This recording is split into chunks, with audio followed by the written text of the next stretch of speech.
Howdy folks, hope you're all having a good weekend and welcome back to Microsoft Flight Simulator with the mighty Jingles, where we are flying over Karagach Bay on the Aegean coast of Turkey.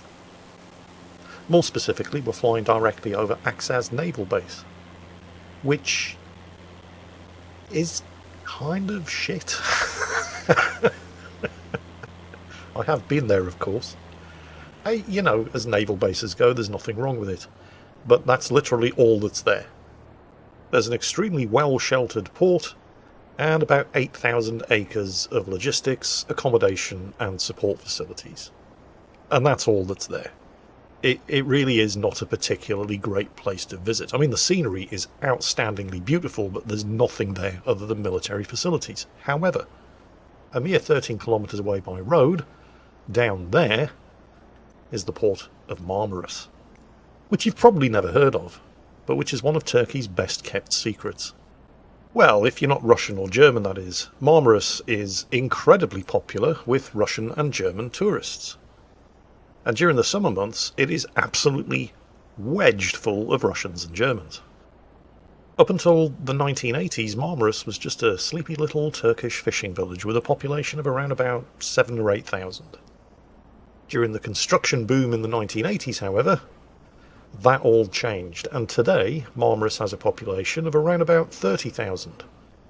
But during the tourist season, that gets as large as 400,000.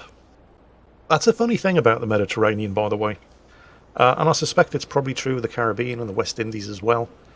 But if you've ever visited any of these places, chances are you've probably visited during the tourist season, and there's so much to see and do. There are bars, nightclubs, cafes, restaurants, scuba diving, boating, sailing, you name it, any kind of activity. Things are radically different if you visit outside of the tourist season. Because if you've ever been anywhere in the Mediterranean, between the months of around about October, November, and March and April, the Mediterranean is basically closed. I'm not joking, nothing is open. You go to a place like Marmaris, that during the peak summer months caters to anything up to 400,000 tourists. And if you go there in March, there may be 2 restaurants open, just to cater to any of the locals who don't fancy eating in that night. And that's it. There is nothing to do, nothing to see. Well, it's not strictly true that there's nothing to see, but there's very little to see that the average sailor would be interested in.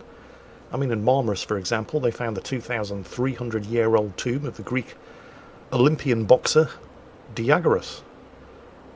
Upon the pyramid-shaped mausoleum were inscribed the words in Greek, "I will be vigilant at the very top so as to ensure that no coward can come and destroy this grave."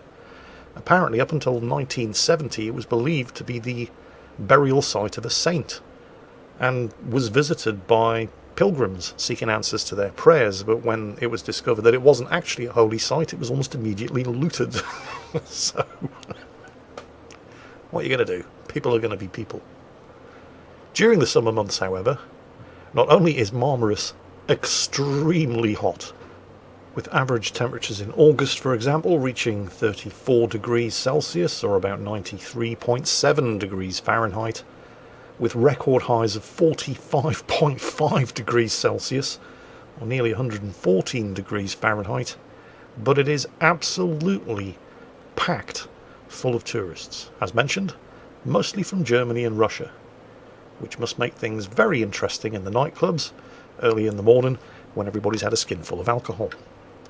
And sometimes, if you're very, very lucky, there's a bunch of British sailors there too. Now, I've been to Marmaris 3 times.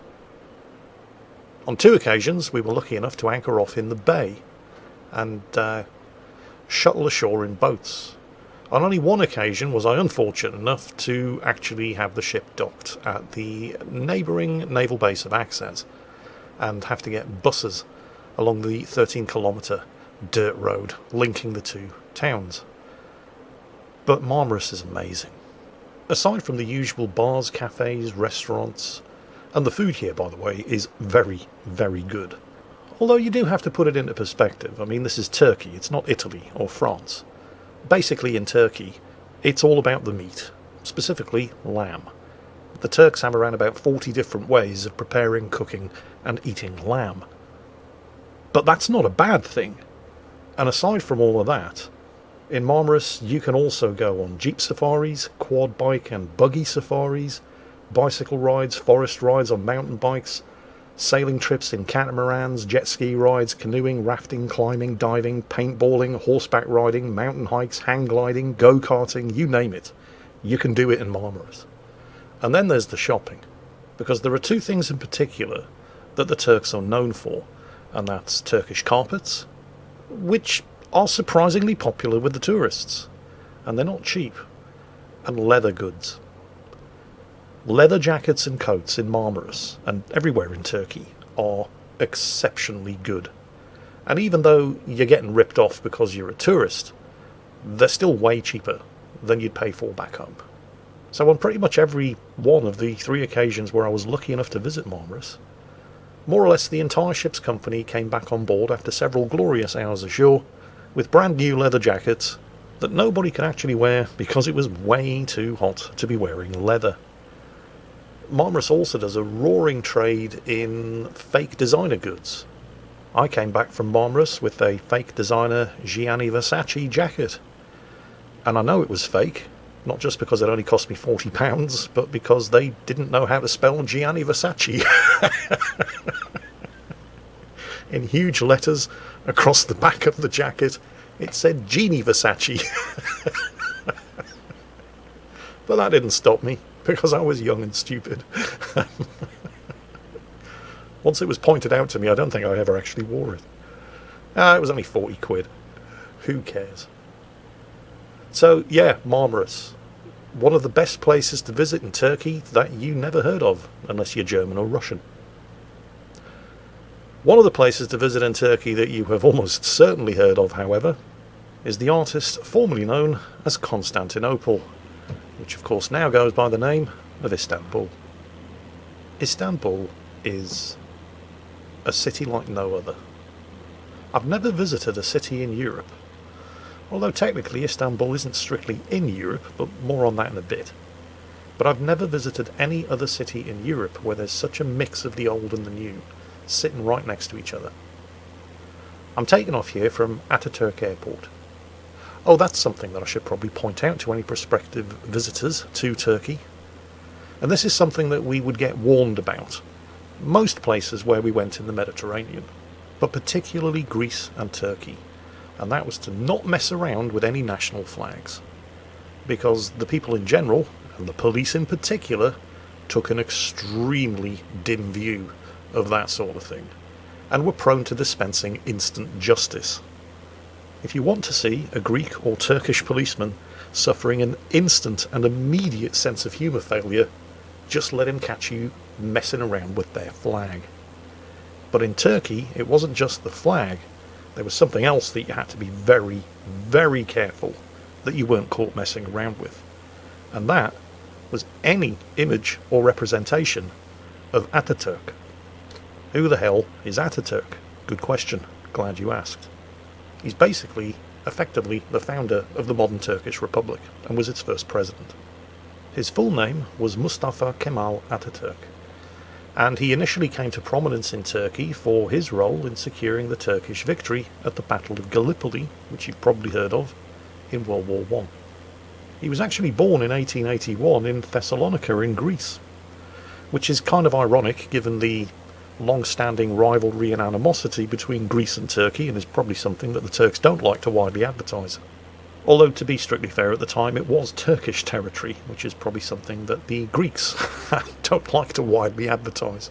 Like I said, Turks and Greeks have been at each other's throats for thousands and thousands of years, and it's not likely to stop anytime soon. But Ataturk was, by any standards that you care to measure him, a truly great statesman, and he is revered in Turkey. Even today, nearly 100 years after his death, if you get caught messing around with a statue or a painting of Mustafa Kemal Ataturk in Turkey, getting beaten up by the police is probably going to be the least of your concerns. In fact, you'd probably be looking forward to the intervention and savage beating at the hands of the police, because it would mean that they'd turned up in time to stop you from being strung up by the local lynch mob. They really do take it that seriously. Actually, come to think of it, the Turks have, or had, I mean, I haven't been anywhere near Turkey since the mid to late 1990s, but certainly the Turkish military had a remarkably unprogressive attitude towards discipline and corporal punishment in general. Now, I never witnessed any of this personally, so this is hearsay, but a number of our ship's company did what were called cross-poles with ships of the Turkish Navy as part of NATO exercises. Basically what this means is we swapped some of our crew for some of theirs, so we had some Turks on board our ship, and we were responsible for entertaining and looking after them, and vice versa on board the Turkish ship that we were exercising with. And a couple of people reported that they did see numerous examples of Turkish senior ratings and officers dispensing instant corrective training measures to various members of the Turkish crews. In particular, one of the petty officer gunners from the ship that I served on, upon arriving on board the Turkish ship at sea, as he got through the airlock and actually got inside the ship, there was a Turkish petty officer beating 7 different shades of shit out of a Turkish junior rating. I don't know what he'd done, but clearly he deserved it. I also heard from one of our young officers who, upon returning on board our ship, related the story of the Turkish officer of the watch who did something to displease the captain of the Turkish ship and got slapped in the face in front of the entire bridge crew for his troubles. So if you're feeling particularly hard done by because the boss where you work gave you a severe talking to in front of the rest of your co-workers, it could be a lot worse. You could be in the Turkish Navy. Oh, we're coming up on 2 of the more spectacular sites in Istanbul. The Blue Mosque, also known as the Sultan Ahmed Mosque. Built in the very early 1600s, and just on the other side, I mean they're literally right next to each other, is the world-famous Hagia Sophia, which they started building in the year 360, and it wasn't completed until the year 537. Both of these places are just incredible. I mean, Microsoft Flight Sim does a pretty good job of showing off cultural and historic landmarks like this, but it just isn't even close to what these places are like in reality. You have to remember, prior to my joining the Royal Navy in 1989 at the age of 19, okay, I had spent the years between 1982 and 1986 living in Swaziland and South Africa, so I wasn't exactly unexposed to outside cultural influences, but other than that, the furthest I'd ever been away from my hometown of Newcastle upon Tyne in the northeast of England was Sheffield, which is only 135 miles away. And then within months of joining the Royal Navy, I was being exposed to places like this. It was absolutely incredible. And don't forget, I was being paid to visit places like this. It's a hell of a way to earn a living. The Hagia Sophia, by the way, is probably the greatest surviving example of Byzantine architecture. And for about 1,000 years, until the construction of the cathedral in the Spanish city of Seville, it was the biggest place of worship in the world. The other thing that you have to understand here, and hopefully this will put things into some kind of perspective for you, is that I think it was quite early on. I think it would have been about 1992 when I went to Istanbul for the first time. And I was only 22 years old. And a 22-year-old British sailor, or at least I, was only really interested in one thing. Where could I get a drink? Well, okay, 2 things. Where could I get a drink? And where was the nearest internet cafe? But the Hagia Sophia and the Blue Mosque were 2 things that I have never seen the like of before or since. They are just awe-inspiring. I mean, and that's a phrase that gets tossed around way too much, and often inappropriately. But in the case of these 2 buildings, it's absolutely true. Oh yes, that's Europe, and that's Asia. Earlier when I said that Istanbul was one of the biggest and most impressive cities in Europe, that's not strictly true, because the Bosphorus here is actually the dividing line between Europe and Asia, and half of Istanbul is in one continent and the other half is in another. And the Bosphorus is an incredibly important piece of real estate. You see, we're flying north up the Bosphorus, having come from the Mediterranean, and at the other end of the Bosphorus is the Black Sea. And the Bosphorus is the only way in and out, which means that historically this entire stretch of water was lined with fortresses. And that had the potential to be extremely bad news if you were from Bulgaria, Georgia, Romania, Russia, or the Ukraine, because the only way into the Mediterranean and into the Indian Ocean via the Suez Canal and the Atlantic via the Straits of Gibraltar was to first pass through the Bosphorus Straits, and if Turkey didn't want you to, you were not going to. Oh, fun fact, history lovers, this was the location of the ancient city of Troy, on the southern end of the Bosphorus, on the Asian side. Now, the reason why I'm circling back towards the Hagia Sophia and the Blue Mosque is not because we want to take another look at the Hagia Sophia and the Blue Mosque, but because of something that I'd completely forgotten about and actually had to look at Google Maps to find because I couldn't remember where it was. It was a long time ago when I visited. Also, it's a place that I probably would have been fairly hard-pressed to pick out from the air, but we're approaching it now. You see that area of red-tiled rooftops? Right there. That is the Grand Bazaar. Do you remember I said that during the peak summer months, Marmaris gets anything up to 400,000 tourists every year? The Grand Bazaar in Istanbul gets anything between 250,000 to 400,000 visitors every day. In 2014, it was named the #1 most visited tourist attraction in the world with 91.25 million annual visitors. And if you've ever been there, and I do recommend you visit if you ever get the chance, it is really not hard to understand why. That roof covered 61 streets and 4,000 shops, occupying an area of nearly 31 square kilometres. It is absolutely amazing. You can buy anything within reason in Istanbul's Grand Bazaar. It's not the first time I'd ever visited anything like it. That honour would fall to Sharjah's Blue Souk. Sharjah in the United Arab Emirates is the third biggest city in the UAE after Dubai and Abu Dhabi. And the Blue Souk was absolutely amazing too. It was like walking onto the set of an Indiana Jones movie. One of the good ones, not the fourth one, obviously. But Sharjah's Blue Souk, while impressive, is tiny compared to Istanbul's Grand Bazaar.